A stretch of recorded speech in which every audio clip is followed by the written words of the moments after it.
Yo, what's good? Welcome to Alco Press and welcome to Alco Press Behind the Scenes. Today, I'm going to be making some crew necks for the homie Daniel Salinas of DTension Fitness. And right now, I'm unboxing a gang sheet that I ordered from TKO Sales. You can look up TKO Sales on Google. This gang sheet is full of transfers. The type of transfers they are direct to film. So there's multiple designs directly printed to this film, right? So that's the transfer sheet. And that's why they call it a gang sheet for short. So after I'm done getting this gang sheet opened up, I'm gonna inspect it and look at the quality. If the quality passes my approval, then I'm gonna go ahead and proceed to cut out as many designs as I need for the job at the time. Usually, if you can, you're gonna go ahead and order more than you probably need just to be safe. And as you can see, the quality looks good. So I'm gonna continue on and cut out all of the designs that I need.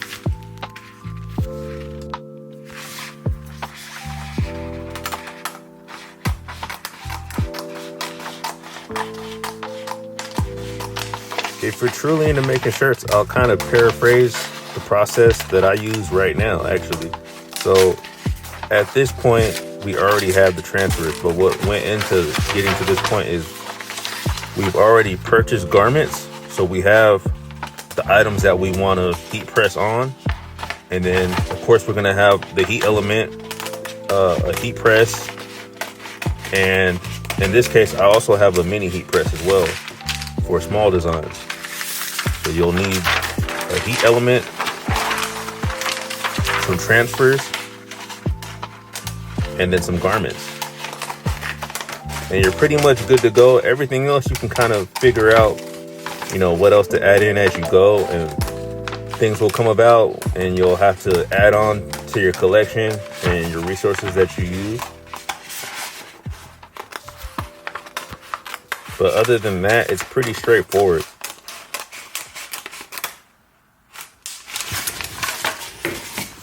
So as you see me processing the gang sheet and cutting out all of my designs, it might seem kind of tedious, but it's not that bad compared to doing vinyl. The actual hardest part for me that I would say is probably the next part, which is actually setting up all of your designs on the garments. The larger the garment, the harder it is because you have so much space that you have to make sure things are aligned and things are straight. So this part right here is probably the most tedious part because you have to get it right. I mean, as best as you can, because your client is going to be looking at you crazy if your things are all misaligned.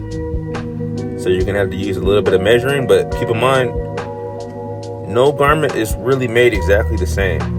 Even the same size might be slightly off. So keep that in mind. Sometimes if you're working with another person, you might need a second opinion, but it's always good to kind of just like double, triple check, hold it up, lay it down, however you do, but make sure you get multiple angles so you can kind of see like, do I have this right? And then you kind of have to go with your gut at the end of the day.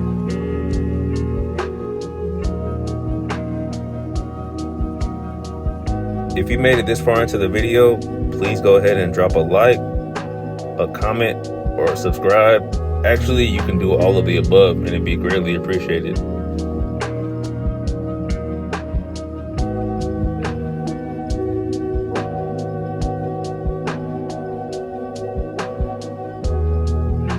One thing you'll notice about me is you'll always see me applying heat resistant tape, that brownish orange tape that you see me putting on everything, and that's how I get everything set up for the heat press. So I like to get my designs aligned and placed right, and then I lock in the placement of everything before I start doing the official job.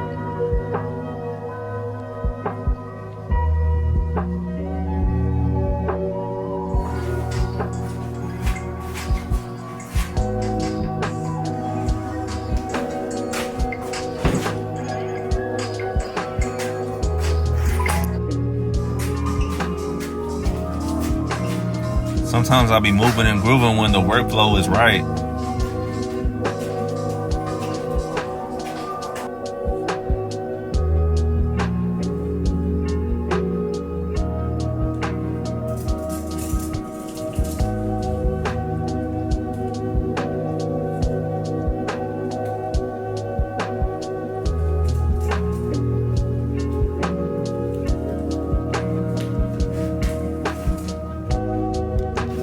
So once I got everything taped and aligned, I then move over to the heat press. And on the heat press, I'll do a series of runs. I'll do a couple of runs with the transfer still in place with the tape. And then you remove the tape in the outer layer. And you do a couple more runs to make sure that the design is locked into the garment.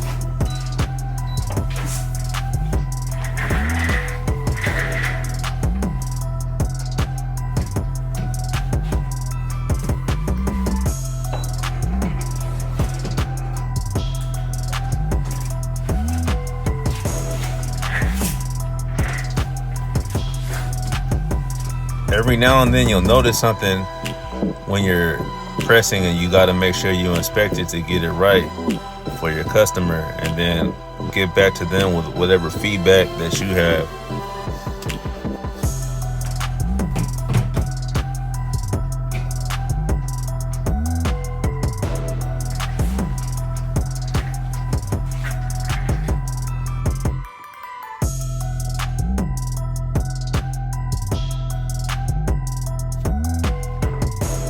After completing the main logos on the left chest, I then move to the small logos on the right sleeve. And for this job right here, we need a mini heat press. The mini heat press helps you get into the smaller tight areas like this.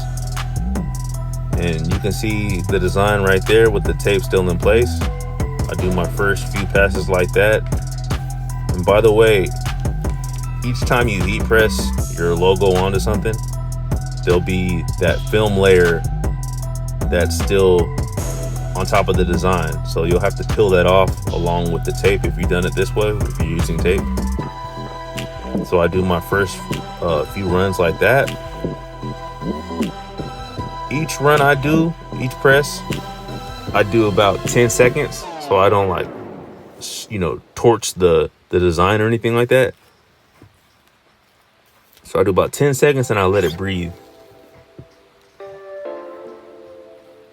And it kind of went out of frame on this one, or out of focus. But on this first one, when I did it, I didn't let it sit long enough, and the logo was actually getting ready to peel. So you have to be very careful at this part. So when you're peeling back, make sure you take your time with this. And you have to really get that feel for it. So if you feel you feel or see that it's peeling, make sure you kind of hold back and wait a little bit, and then kind of finesse it. So the first one was rough, but after that I kind of got them all down, and then I kind of went with a third press before I peeled it. So I pressed it 3 times, 10 seconds each, before peeling the layer off.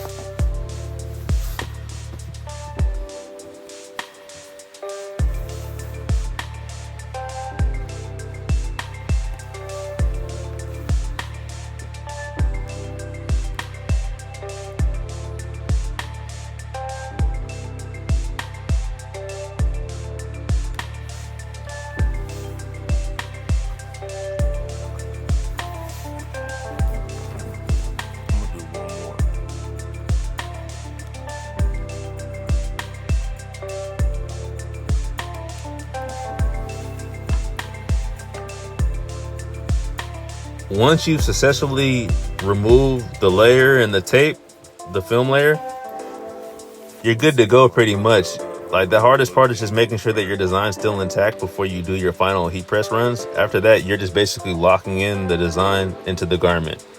So the way you'll know that it's done properly is you'll see little indentions from the garment poking through the design, and you know that it's locked in well.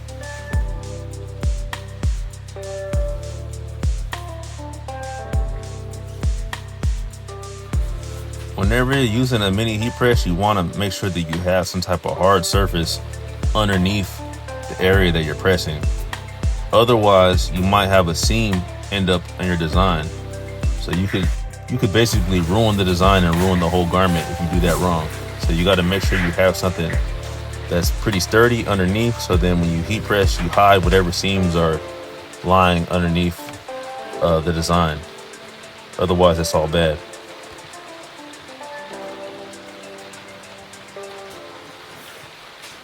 I'm not gonna lie, my voice box is getting kind of sore just from doing all this talking on this one. This is my first of many lengthy voiceover videos, so you kind of got to bear with me. I got plenty more game to give, but what I'm gonna do is I'm just gonna keep on making these videos, and if you have anything you really want to ask, just feel free to reach out in the comments and I'll be sure to answer it. But I'm going to give my voice a rest at this point.